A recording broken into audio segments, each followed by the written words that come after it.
जय हिंद दोस्तों, स्वागत है आपका अरोड़ा यस एकेडमी में। हमारी जो पॉलिटी सीरीज चलाई जा रही थी, ये उसका अगला पार्ट है। और इस पार्ट में हम संसद को लेकर के चल रहे थे, धीरे धीरे लेकर के चल रहे थे। और मैं उम्मीद करता हूँ कि आप पढ़ रहे होंगे और रिवीजन भी कर रहे होंगे। यदि आपने सही तरीके से मेरे साथ पढ़ रहे हो तो ध्यान रखना, आपका कोई भी क्वेश्चन बचेगा नहीं। संसद से क्वेश्चन आएगा तो आप ऐसी स्थिति में होगे कि आप किसी भी प्रकार से क्वेश्चन घुमा के दे दे, आप कर पाओगे। तो चलिए हम अपने मूल टॉपिक पर आते हैं बिना समय गवाए। अब हमने क्या था, पिछली वीडियो में पिछली जो वीडियो थी हमने उसमें कार्यकाल देख लिया था लोकसभा का और राज्यसभा का। ठीक है, हम इसमें क्या देखते हैं, हम इसमें एक चीज देखेंगे, हम इसमें देखेंगे उनके लिए क्या क्या योग्यताएं हैं। ठीक है, तो हम उनके बारे में देखेंगे। अरे एक मिनट। ठीक है, तो देखो संसद का सदस्य बनने के लिए क्या क्या योग्यता होनी चाहिए, यदि उसके बारे में हम बात करें। यदि किसी व्यक्ति को यदि संसद का सदस्य बनना है तो इसके लिए उसे कौन कौन सी योग्यता होनी चाहिए कि वह व्यक्ति संसद का सदस्य बन जाएगा, लोकसभा का और राज्यसभा का। तो इसके बारे में हम एक एक करके बात करते हैं। तो पहले हम बात करते हैं, उसे भारत का नागरिक होना चाहिए। ये तो पहली प्राथमिकता है, उसे भारत का नागरिक होना ही चाहिए। उसे चुनाव आयोग द्वारा अधिकृत किसी व्यक्ति के समक्ष शपथ लेनी होगी। ध्यान रखना, जब कोई भी व्यक्ति जब संसद का सदस्य बनेगा तो वह पहले क्या करेगा, चुनाव आयोग जिस व्यक्ति को अधिकृत कर देगा, यानी कि जिस व्यक्ति को यह बोल देगा कि आपको शपथ दिलानी है, वही व्यक्ति शपथ दिलाएगा। किसको? संसद के सदस्य को। तो ध्यान रखना, संसद के सदस्य को जो शपथ दिलाने का काम है वह चुनाव आयोग द्वारा अधिकृत व्यक्ति के समक्ष शपथ लेनी होती है। इस पर स्टार लगा लेना कि संसद के समक्ष जो संसद का सदस्य होता है वह शपथ किसके सामने लेता है, जिसको चुनाव आयोग ने नियुक्त किया है या अधिकृत किया है। अगली बात कि भारत के संविधान के प्रति सच्ची श्रद्धा और आस्था और निष्ठा रखूंगा। यहां से क्वेश्चन नहीं बनेगा। भारत की सभ्यता एवं अखंडता को अक्षुण्ण रखूंगा, क्वेश्चन नहीं बनेगा।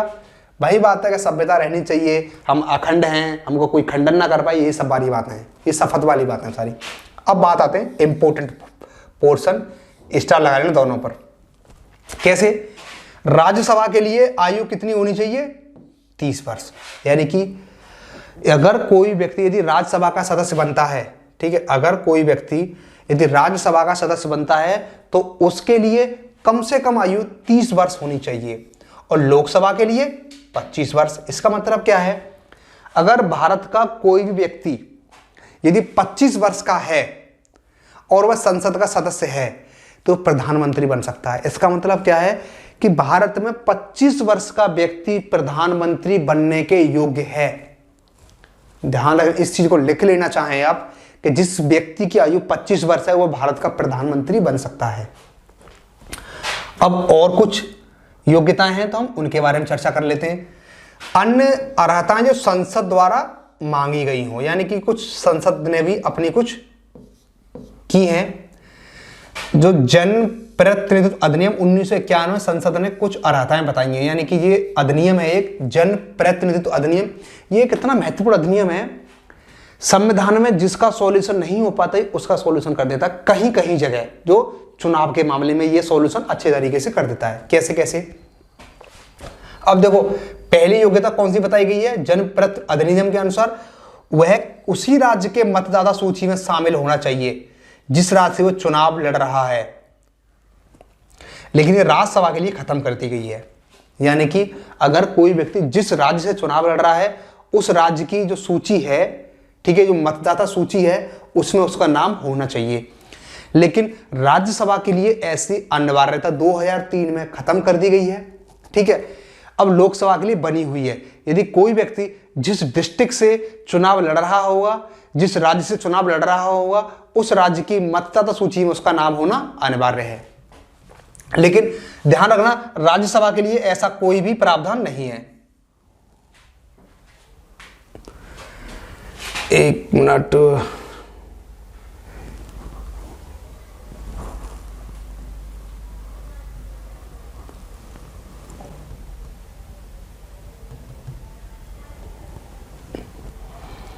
ठीक है, अब हम आगे देखते हैं। अनुसूचित जाति तथा जनजाति के सदस्य उन सीटों के लिए चुनाव लड़ सकते हैं उनके लिए आरक्षित नहीं है। यानी कि इसका मतलब क्या है? इसका मतलब यह है कि एससी और एसटी के जो सदस्य हैं उन सीटों से भी चुनाव लड़ सकते हैं जो उनके लिए आरक्षित नहीं है। इसका मतलब क्या है? इसका मतलब यह है कि एसटी और एससी के सदस्य हैं, जरूरी नहीं है कि वो रिजर्वेशन की सीट पर ही चुनाव लड़ें, वह बिना रिजर्वेशन की सीट पर भी चुनाव लड़ सकते हैं। यानी कि अगर सीट जनरल में आई है फिर भी वो खड़े होकर के चुनाव लड़ सकते हैं। आगे क्या है? अब इनकी कुछ निहरताएं हैं, यानी कि अगर ये सारी चीज उसमें होंगी तो वह व्यक्ति संसद का सदस्य नहीं बनेगा। तो कौन कौन सी चीज उसमें नहीं होनी चाहिए? पहला, यदि वो भारत सरकार या राज्य सरकार में लाभ के पद पर है या विकृत चित्र है, न्यायालय में ऐसी घोषणा की है। यानी कि पहली बात यही है कि वह ना तो भारत सरकार और ना ही राज्य सरकार के लाभ के पद पर नहीं होना चाहिए। देखो, लाभ के पद को स्पष्ट तो संविधान ने नहीं किया है, लेकिन लाभ के पद से हम अनुमान ये लगाते हैं कि केंद्र या राज्य का मंत्री है, वह लाभ का पद नहीं है। राष्ट्रपति, उपराष्ट्रपति, ये राज्य के पद नहीं है, ये लाभ के पद नहीं है। और ध्यान रखना, अगर किसी सरकारी जॉब पर वो व्यक्ति है तो वह पद लाभ का पद माना जाएगा। अगर किसी व्यक्ति का मानसिक स्तर अच्छा नहीं, यानी कि वो पागल हो, ठीक है, उसका मानसिक स्तर अच्छा नहीं है, तो वह व्यक्ति भी चुनाव नहीं लड़ सकता। दिवालिया हो यानी बैंक करप्ट हो, सपोज करो example Vijay Mallya ji in future में कभी चुनाव लड़ना चाहें, चुनाव नहीं लड़ सकते क्योंकि वो दिवालिया हो चुके हैं। भारत का नागरिक नहीं हो, यदि भारत का नागरिक नहीं है फिर भी चुनाव नहीं लड़ सकता। संसद द्वारा बनाई गई किसी विधि द्वारा निहित कर दिया जाने पर, यानी कि संसद ने कोई ऐसा कानून बनाया है और उस कानून के अकॉर्डिंग वह व्यक्ति अयोग्य हो गया है, तो वह व्यक्ति भी चुनाव नहीं लड़ सकता। ठीक है, वह व्यक्ति भी क्या करेगा? वह व्यक्ति भी चुनाव नहीं लड़ सकता। अब हम देखते हैं जो जन प्रतिनिधि अधिनियम जो है, ठीक है, उसके तहत हम थोड़ा बात कर लेते हैं कि जो 1951 में जो जन प्रतिनिधित्व अधिनियम था उसने क्या क्या बात बोली है। तो उसने बोली है चुनावी अपराध या चुनाव में भ्रष्ट आचरण के तहत दोषी व्यक्ति हो वह संसद का सदस्य नहीं बन सकता।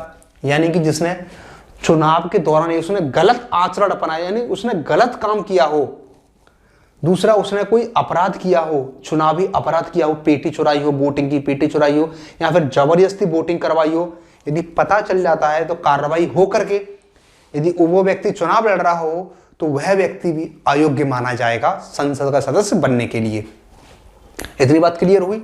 अगला देखते हैं, किसी अपराध में 2 वर्ष से अधिक सजा, अगर उसे किसी अपराध में यदि 2 वर्ष से अधिक सजा मिली हो तो वह व्यक्ति भी संसद का सदस्य नहीं बन सकता। क्लियर हुई बात। निर्धारित समय के अंदर चुनावी खर्च का ब्यौरा देने में असफल रहा हो, यानी कि जो चुनाव आयोग ने एक सूची तैयार की हो कि भाई सभी लोगों को अपनी संपत्ति का ब्यौरा देना है, लेकिन वह व्यक्ति उसके पास संपत्ति बहुत ज्यादा हो और वो ब्यौरा देने में असफल रहा हो, तो ऐसा व्यक्ति भी चुनाव लड़ने के लिए अयोग्य होगा।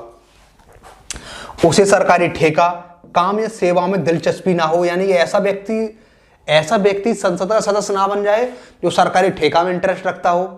ठीक है, सरकार के काम में मतलब जो पैसे वाले काम है उनमें इंटरेस्ट रखता हो, ऐसा व्यक्ति भी अयोग्य घोषित हो जाएगा। अगला है जिसमें सरकार का 25% हिस्सा हो, निगम में लाभ के पद पर ना हो, यानी कि अगर कोई भी काम हो जिसका सरकार का 25% इसमें पार्टनरशिप हो, ऐसे में भी वह पद लाभ का पद माना जाएगा। यदि ऐसे पद पर कोई व्यक्ति है तो वह भी अयोग्य घोषित हो जाएगा। भ्रष्टाचारी ना हो, छुआछूत ना करता हो, निरताओं संबंधित प्रश्न पर राष्ट्रपति का फैसला अंतिम होगा। Very very most important. इस पर तो वो इतना आपको याद नहीं रखना है, केवल समझना है। इस पर स्टार लगा लेना कि यदि उनकी अयोग्यताओं से संबंधित यदि अंतिम फैसला लेना हो कि किसको हम अयोग्य घोषित करें, इस पर अंतिम निर्णय लेने का अधिकार किसको है? राष्ट्रपति को है। क्लियर हुई बात? ठीक है, इतना ही आपको याद रखना है। अगला देखते हैं, कुछ और चीजें हैं दल बदल के आधार पर। ठीक है, और चीज क्या है यानी कि दल बदल के आधार पर अयोग्य किस किस प्रकार से हो सकता है, दल बदल के आधार पर किस किस प्रकार से अयोग्य हो सकता है। देखो, अगर कोई सदस्य 10वीं अनुसूची के अनुसार दल बदल के तहत दोषी पाया गया हो तो उसे निर्हत करार कर दिया जाए दल बदल के तहत। देखो, पहला क्वेश्चन यही बनेगा कि 10वीं अनुसूची किससे संबंधित है, दल बदल से संबंधित है। यानी किसी व्यक्ति ने यदि अपना दल बदल दिया हो तो और पता तो चली जाएगा, तो ऐसा व्यक्ति भी अयोग्य घोषित हो जाएगा। हालांकि मैं आपको बताऊंगा दल बदल क्या होता है, पहले इसको खत्म कर लेते हैं। नंबर 1, अगर वह अपनी मर्जी के तहत उस दल को त्यागता है जिस दल की टिकट उससे वह जीता था, वह निर्हत हो जाएगा। यानी कि दल बदल का पहला मतलब क्या है, यानी कि सपोज करो आपने कांग्रेस से चुनाव जीता और कांग्रेस की सीट से चुनाव जीतने के बाद आपने क्या हुआ, आपको उतना ऊंचा या अच्छा पद नहीं मिल पाया जिसकी आप में लालसा थी, और किसी दूसरी पार्टी ने आपको लालच दिया तो आपने क्या हुआ, आप उसकी तरफ चले गए। यदि ऐसा आप करते हो तो आपकी सदस्यता समाप्त कर दी जाएगी। अगली कंडीशन, राजनीतिक निर्देशों के विरुद्ध मतदान करता हो। यानी कि आप जिस पार्टी के सदस्य हो, क्योंकि हर पार्टी के कुछ राजनीतिक निर्देश होते हैं और आप क्या कर रहे हो, आपने उन राजनीतिक निर्देशों का पालन नहीं किया हो और उस निर्देशों के विरुद्ध मतदान किया हो या फिर उसका पालन नहीं किया हो, फिर भी आपको दल बदल घोषित कर दिया जाएगा। क्यों? क्योंकि आपकी नैतिक और राजनीतिक जिम्मेदारी है कि अब जिस पार्टी से चुनाव लड़कर के आए हो, आप उसी पार्टी का समर्थन दो अंतिम समय तक। ठीक है। अगला क्या है, अगर निर्दलीय चुना गया व्यक्ति राजनीतिक दल में शामिल हो जाता है, अगर कोई नामित या निर्देशित व्यक्ति 6 माह के बाद राजनीतिक दल में शामिल होता है। देखो, इसका मतलब क्या है, अगर कोई व्यक्ति मतलब किसी पार्टी से उसका कोई संबंध नहीं था, ठीक है, किसी दल से उसका संबंध नहीं था और वो चुनाव जीत गया, ठीक है, अब चुनाव जीतने के बाद वह किसी पार्टी में जाता है तो इस आधार पर भी वह अयोग्य घोषित हो जाएगा, उस पर दल बदल का आरोप लग जाएगा। यह बात क्लियर हुई। अगला कौन सा है, अगर कोई नामित या नाम निर्देशित व्यक्ति 6 माह के बाद राजनीतिक दल में शामिल होता है, यानी कि राज्यसभा में जो 12 सदस्यों का मनोनयन राष्ट्रपति ने किया, ठीक है, अब वह व्यक्ति किसी राजनीतिक पार्टी में शामिल हो जाता है। ध्यान रखना, 6 महीने के भीतर यदि वो शामिल हो गया तो ठीक है, यदि 6 महीने के बाद अगर शामिल होता है तो वह भी दल बदल के आधार पर अयोग्य घोषित हो जाएगा। ध्यान रखना। और अधिकांश क्या होता है ना कि 6 महीने के भीतर जो कुछ करना होता है वो कर लेते हैं, जिस पार्टी में जाना होगा चले जाते हैं, आना होगा आ जाते हैं, लेकिन 6 महीने के बाद शांत रहते हैं वो लोग। उन्हें खुद पता है कि 6 महीने के बाद यदि हम ऐसा करेंगे तो हम अयोग्य घोषित हो जाएंगे, इसलिए 6 महीने से पहले जिसकी जो करना होता है वो कर लेता है, और 6 महीने के बाद यदि आप ऐसा करोगे तो अब दल बदल के आधार पर अयोग्य घोषित हो जाओगे। क्लियर बात हुई। इसके तहत निर्हत का निपटारा राज्यसभा में सभापति और लोकसभा में लोकसभा अध्यक्ष करता है। इनका निर्णय की न्यायिक समीक्षा हो सकती है। यानी कि ध्यान रखना, अगर किसी व्यक्ति को दल बदल घोषित करना है, यानी कि राज्यसभा में यदि ऐसा व्यक्ति कोई अपराध करता है तो उसको राज्यसभा का सभापति अंतिम निर्णय देगा। यदि लोकसभा का कोई व्यक्ति पार्टी छोड़ के जाता है तो लोकसभा का अध्यक्ष अंतिम निर्णय देगा। लेकिन ध्यान रखना, कई बार क्या होता है ना कि राजनीतिक उद्देश्यों की पूर्ति करने के लिए ये दोनों पद अपने पदों का दुरुपयोग करने लगते हैं। इसलिए पहले क्या था कि यदि किसी व्यक्ति ने, यदि लोकसभा के अध्यक्ष ने किसी व्यक्ति को दल बदल के आधार पर अयोग्य घोषित कर दिया, उसकी न्यायिक समीक्षा नहीं होती थी। लेकिन वर्तमान में क्या है, उनका निर्णय अंतिम नहीं है। यदि उन्होंने गलत तरीके से किसी को दल बदल के आधार पर अयोग्य घोषित किया है तो उनके निर्णय की न्यायिक समीक्षा हो सकती है। ध्यान रखना, ठीक है। तो दल बदल का जो निर्णय होगा वो अंतिम निर्णय कौन करेगा, लोकसभा में लोकसभा अध्यक्ष और राज्यसभा में राज्यसभा का सभापति। लेकिन अंतिम निर्णय की भी समीक्षा हो सकती है। बात क्लियर हुई, ठीक है। अब हम आगे देखते हैं, स्थानों का रिक्त होना, ठीक है। इसका अर्थ है ऐसी कौन सी स्थितियां हो सकती हैं सदस्य या मंत्री के स्थान रिक्त हो जाए। स्थानों को रिक्त होना, यदि संसद के मामले में बात करें, स्थानों को रिक्त होने का मतलब क्या है? कोई मंत्री ने अपना पद से त्याग पत्र दे दिया, मृत्यु हो गई तो वह स्थान रिक्त हो जाता है, खाली हो जाता है, दूसरा व्यक्ति आएगा, पद भर जाएगा। ठीक है, इतना ही बात आपको याद रखनी है। अब हम अगली बात कर लेते हैं। अगली बात क्या बात करें? दोहरी सदस्यता, वेरी वेरी मोस्ट इंपोर्टेंट, इस पर सब पे स्टार लगाना पड़ेगा हमें दोहरी सदस्यता के मामले में। ठीक है, कैसे कैसे उसकी हम बात कर लेते हैं। ठीक है,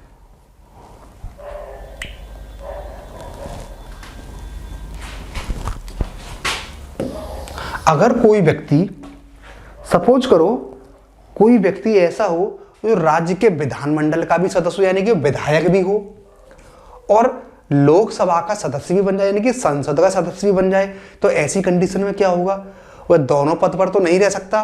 सपोज करो कोई व्यक्ति लोकसभा का भी सदस्य है और राज्यसभा का भी सदस्य है, तो ऐसी कंडीशन में क्या होगा?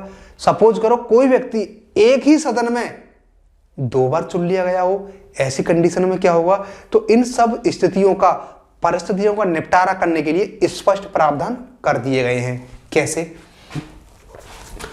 कोई भी व्यक्ति एक समय में दोनों सदनों का सदस्य नहीं होना चाहिए। ध्यान रखना, कोई भी व्यक्ति एक समय में दोनों सदनों का सदस्य नहीं होना चाहिए। बात क्लियर हुई? यानी कि लोकसभा और राज्यसभा का एक बार में सदन का सदस्य नहीं हो सकता। अब अगली कंडीशन देखते हैं, यदि कोई व्यक्ति दोनों सदनों में चुन लिया जाता है, यानी कि अगर कोई व्यक्ति लोकसभा और राज्यसभा दोनों सदनों में चुन लिया जाता है, तो उसे 10 दिनों के भीतर बताना होगा कि उसे किस सदन में रहना है। अगर नहीं बताता तो उसकी राज्यसभा की सीट खाली हो जाएगी। सपोज करो अगर कोई व्यक्ति लोकसभा में चुन लिया गया और राज्यसभा में भी चुन लिया गया, अब ऐसी कंडीशन में क्या होगा? ऐसी कंडीशन में उसे 10 दिन का समय दिया जाएगा कि आपके पास 10 दिन का समय है और आपको 10 दिन के भीतर यह बताना है कि आपको लोकसभा में रहना है कि राज्यसभा में रहना है। यदि ऐसी कंडीशन में वह व्यक्ति नहीं बताता है, यानी कि 10 दिन बीत जाते हैं फिर भी वह व्यक्ति नहीं बताता है, तो ऐसी कंडीशन में उसका राज्यसभा के पद से त्याग पत्र या उसको हटा दिया जाएगा, यानी कि उसकी राज्यसभा से सदस्यता खत्म कर दी जाएगी। बात क्लियर हुई? लोकसभा और राज्यसभा के मामले में यदि 10 दिन के भीतर कोई व्यक्ति नहीं बताता है और 10 दिन के उपरांत उसकी राज्यसभा से सदस्यता समाप्त कर दी जाएगी और वह लोकसभा का ही सदस्य बना रहेगा। पहली कंडीशन क्लियर हुई? अगली कंडीशन देखते हैं। अगर किसी सदन का सदस्य दूसरे सदन में भी चुन लिया जाता है तो पहले वाले सदन में उसका पद रिक्त हो जाएगा। यह कंडीशन क्या है भाई? इसका मतलब यह है, यदि किसी व्यक्ति को पहले सदन में चुन लिया गया है फिर दूसरे सदन में भी चुन लिया गया है, तो उसकी ऑटोमेटिक क्या होगा? पहले सदन वाला पद उसका रिक्त हो जाएगा, यानी कि जो पहले चुन लिया गया था वो पद उसका खाली हो जाएगा और दूसरे पद पर वह बना रहेगा। अगर कोई व्यक्ति एक ही सदन में 2 सीटों पर चुन लिया जाता है तो उसे स्वेच्छा से एक सीट खाली करने का अधिकार है, अन्यथा दोनों सीट रिक्त हो जाएंगी। यहां क्या है? अगर कोई व्यक्ति एक ही सदन में, ठीक है, थोड़ा यहां पर हाईलाइटर स्टार लगा लेना, मतलब यदि वह व्यक्ति लोकसभा में तो नहीं, यदि वो व्यक्ति राज्यसभा में, एक ही व्यक्ति राज्यसभा में 2 सीटों पर चुन लिया जाता है तो उसे स्वेच्छा से एक सीट खाली करनी पड़ेगी, नहीं तो उसकी दोनों सीट खाली हो जाएंगी। बात क्लियर हुई? यानी कि कोई व्यक्ति यदि एक सदन का सदस्य हो अनिवार्य है, मतलब एक सदन का सदस्य होना चाहिए, लेकिन कभी कभार क्या होता है कि गलती से एक व्यक्ति एक ही सदन में 2 सीटों पर चयन हो जाता है, ठीक है, पद धारण कर लेता है, तो ऐसी स्थिति में उसे एक सीट स्वेच्छा से खाली कर दे, नहीं तो उसकी दोनों सीट खत्म कर दी जाएंगी। बात क्लियर हुई? अगली बात देखते हैं हम। तो वो बहुत आसान है, सब कुछ लिखा हुआ है, बस आपको पढ़ते जाना है, ठीक है। और आप इसका स्क्रीनशॉट भी ले सकते हो क्योंकि अब तो मैंने थोड़ी सुविधा अच्छी तरीका से कर दी है। अगला है, कोई व्यक्ति एक ही समय में संसद एवं राज्य विधानमंडल का सदस्य नहीं हो सकता। अगर होता है तो 14 दिन के अंदर वह राज्य विधानमंडल की सीट खाली कर दे, अन्यथा संसद में उसकी सदस्यता समाप्त हो जाएगी। देखो यहाँ पे 14 दिन का समय लगाना, अब सपोज करो कोई व्यक्ति संसद का सदस्य भी बन चुका है और किसी राज्य का विधायक भी है। अब ऐसी कंडीशन में क्या हो, या विधायक नहीं हो, वह किसी राज्य विधानमंडल का सदस्य हो, यानी विधान परिषद का भी सदस्य हो सकता है, यानी कि वह संसद का भी सदस्य है और राज्य की विधानमंडल का भी सदस्य है। अब ऐसी कंडीशन में दुविधा होगी। दुविधा, इसका समाधान कैसे है? अब उस व्यक्ति को 14 दिन का समय दिया जाएगा कि आपके पास 14 दिन का समय है, अब देख लो आपको संसद में बैठना है कि आपको राज्य की विधानमंडल में बैठना है। अब 14 दिन के बाद यदि वह व्यक्ति कोई पॉजिटिव उत्तर नहीं देता है तो क्या होगा? उसकी संसद की सदस्यता खत्म कर दी जाएगी। बात क्लियर हुई? यानी कि उसको संसद का सदस्य खत्म कर दिया जाएगा। बस इतनी बात आपको याद रखनी है। बहुत धीरे धीरे पढ़ते चलो, आराम आराम से यार। ज़्यादा कोई रॉकेट साइंस नहीं है। पॉलिटी बड़ी आसान सब्जेक्ट है, कोई रॉकेट साइंस नहीं है इसमें। ठीक है, मजा तो आ रहा होगा सब लोगों को आपको। अब देखो नेहरता यानी कि अयोग्यता। नेहरता शब्द को बोलते हैं अयोग्यता। अयोग्यता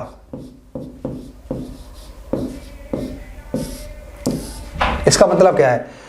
यदि कोई संविधान द्वारा दी गई नेहरता से ग्रस्त पाया जाता है तो वह उसको पद खाली करना पड़ेगा। इसका मतलब क्या है? इसका मतलब यह है, यदि कोई व्यक्ति संविधान में जितने प्रावधान दिए गए हैं, ठीक है, संविधान में प्रावधान दिए गए यदि उनके अनुरूप नहीं है, यानी कि उन प्रावधानों का जो प्रावधान दिए गए हैं, ठीक है, उसके अनुरूप नहीं है, यानी कि उन प्रावधानों को पूरा नहीं करता, लेकिन फिर भी चुनाव लड़के आ गया है संसद में, तो ध्यान रखना उसको अपना पद खाली करना पड़ेगा।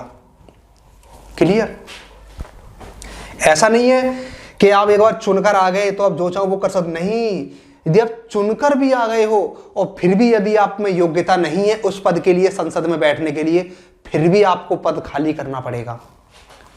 अब आगे देखते हैं पद त्याग, यानी किन किन कंडीशन में पद त्याग कर सकते हो, और उस पद त्याग को, यदि आपको पद त्याग करना है, पद को छोड़ना है, तो स्वीकार कौन करता है और कौन नहीं कर सकता, उसके बारे में चर्चा करते हैं। देखो, अगर कोई सभापति या अध्यक्ष को त्याग पत्र दे दे, अगर कोई सभापति या अध्यक्ष को त्याग पत्र दे दे, अगर त्याग पत्र स्वीकार हो गया तो पद खाली। सभापति या अध्यक्ष चाहे तो त्याग पत्र स्वीकार ना करे। कब? अगर उसे लगे कि यह पत्र स्वैच्छिक ना लगे। इसका मतलब क्या है?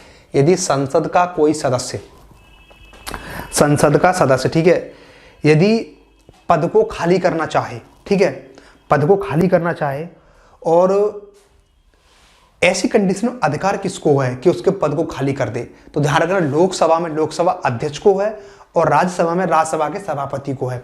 लेकिन लोकसभा का अध्यक्ष और राज्यसभा का सभापति उसके त्याग पत्र को स्वीकार करे या ना करे, ये उन दोनों पर डिपेंड करता है। यानी कि राज्यसभा का अध्यक्ष चाहे तो स्वीकार करेगा, ना चाहे तो नहीं भी स्वीकार कर सकता है। अगर उसे ये लगे कि ये व्यक्ति जो त्याग पत्र दे रहा है ये स्वैच्छिक नहीं है, यानी कि इसकी इच्छा के विरुद्ध इस पर त्याग पत्र दिलवाया जा रहा है, या फिर ये जो व्यक्ति है ये अपनी इच्छा से त्याग पत्र नहीं दे रहा, तो ऐसी कंडीशन में क्या होगा? ऐसी कंडीशन में वो दोनों सभापति और अध्यक्ष उसके त्याग पत्र को अस्वीकार भी कर सकते हैं, और ऐसी कंडीशन में उसका जो त्याग पत्र है वो मान्य नहीं होगा और वह अपने पद पर बना रहेगा। और यदि उन दोनों ने त्याग पत्र को स्वीकार कर लिया तो उसका त्याग पत्र दे देंगे और वो अपने पद से विमुक्त हो जाएगा, यानी कि पद से वो खाली हो जाएगा। ठीक है, अब हम आगे थोड़ा देख लेते हैं। ठीक है, आगे देखते हैं अनुपस्थिति के बारे में। ठीक है, अनुपस्थिति के बारे में यदि हम थोड़ा देखें, अनुपस्थिति का मतलब क्या है? यदि कोई सदस्य सदन की अनुमति के बिना 60 दिन की अवधि से अधिक समय के लिए सदन के सभी बैठकों में अनुपस्थित रहता है। स्टार लगा लेना यहां पर। अगर सदन का कोई भी सदस्य यदि 60 दिन की अवधि के भीतर, मानिए 60 दिन ये हो गए, ठीक है, यहां से यहां तक ये हो गए 60 दिन, इन दिनों के भीतर वो किसी भी कार्रवाई में उसने भाग नहीं लिया है, ध्यान रखना, तो ऐसी कंडीशन में क्या होगा? तो सदन उसका पद रिक्त घोषित कर सकता है। तो सदन क्या कर देगा? ये कह देगा कि भाई ये व्यक्ति अब यहां के लिए अयोग्य है, यानी कि उसके पद को रिक्त कर दिया जाएगा। यदि कोई व्यक्ति लगातार 60 दिनों तक सदन की कार्यवाही में उपस्थित ही ना हो, तो ऐसी कंडीशन में उसके पद को रिक्त घोषित कर दिया जाएगा। लेकिन कुछ कंडीशन है, उन 60 दिनों में अगर लगातार 4 छुट्टियां होती हैं तो वह छुट्टियां शामिल नहीं होंगी। इसका मतलब क्या हुआ भाई, यानी कि उन 60 दिनों में 1 छुट्टी, 2, 3, 4 यानी लगातार 4 छुट्टी पड़ती हैं तो उन 60 दिनों में उसको गिनती नहीं करेंगे। हाँ, 1 छुट्टी हो गई, फिर सत्र बैठा, दूसरी छुट्टी हुई, इस तरीका से है तो वो 60 दिन में आएंगी। लेकिन यदि 60 दिन में क्या है, लगातार 4 छुट्टियां, 1, 2, 3, 4 इस तरीका से 60 दिन हो जाएं और वो छुट्टी भी लगातार हो रही है, ठीक है, और वो उपस्थित भी ना हो, तो ऐसी कंडीशन में क्या होगा, उसकी वो 4 छुट्टियां हैं उनको गिना नहीं जाएगा। अब उसके लिए क्या होगा, उसको 4 दिन और एक्स्ट्रा मिल जाएंगे। इसलिए अब उसको 64 दिन के लिए यह प्रावधान होगा कि आपको 64 दिन में यदि आप उपस्थित नहीं होते हो तो आपके पद को खाली कर दिया जाएगा। बात क्लियर हुई। अब अन्य स्थितियां क्या हैं, अगर न्यायालय उस चुनाव को अमान्य करार दे दे, यानी कि सुप्रीम कोर्ट उस चुनाव को अमान्य घोषित कर दे, तो इस कंडीशन में भी आप संसद के सदस्य नहीं रहोगे।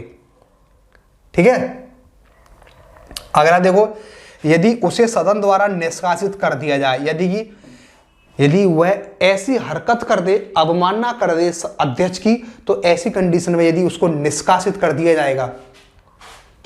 यदि वह राष्ट्रपति या उपराष्ट्रपति चुन लिया जाए तब भी उसका पद खाली हो जाएगा। यदि उसे किसी राज्य का राज्यपाल बना दिया जाए फिर भी उसका पद खाली हो जाएगा। बात क्लियर हुई। यहां पर समझाने वाली ऐसी कोई विशेष बात नहीं है। हम आगे चलते हैं अपने टॉपिक पर।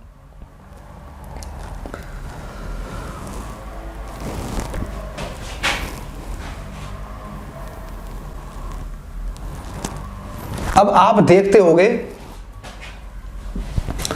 संसद के सदस्य को जो शपथ ग्रहण कौन करवाता है, राष्ट्रपति या उसके द्वारा नियुक्त व्यक्ति के समक्ष संसद सदस्य जो सदस्य शपथ लेते हैं। देखो, पहले मैंने आपको क्या कराया था कि चुनाव आयोग के द्वारा अधिकृत व्यक्ति के समक्ष शपथ लेनी होती है। वो किस मामले में मैंने बताया था, वो आपको मैंने इस मामले में बताया था जैसे कि आपको संसद का सदस्य के लिए चुनाव लड़ना है। ठीक है, तो चुनाव लड़ने से पहले आपको चुनाव आयोग के समक्ष शपथ लेनी पड़ेगी। आपने देखा होगा कि मोदी जी जब चुनाव लड़ने के लिए जब आए थे, वाराणसी से जब चुनाव लड़ने के लिए जब हुए थे वो तैयार, तो ध्यान रखना एक फोटो वायरल हुआ था, एक डिस्ट्रिक्ट कलेक्टर उनको शपथ दिलवा रहे थे चुनाव लड़ने से पहले। ठीक है, तो वो चुनाव आयोग द्वारा, चुनाव आयोग ने जिस व्यक्ति को अधिकृत कर दिया है उस व्यक्ति के सामने पहले शपथ लेनी होती है। फिर उसके बाद जब आप चुनाव जीत जाओगे फिर संसद में कौन शपथ दिलवाएगा, या तो राष्ट्रपति दिलवाएगा या फिर राष्ट्रपति के द्वारा नियुक्त व्यक्ति शपथ दिलवाएगा। यानी कि या तो राष्ट्रपति शपथ दिलवाएंगे या फिर राष्ट्रपति ने जिस व्यक्ति को शपथ के लिए नियुक्त किया वो व्यक्ति शपथ दिलवाएगा। किसको? संसद के सदस्य को। अब इनके वेतन भत्ते की बात कर लेते हैं।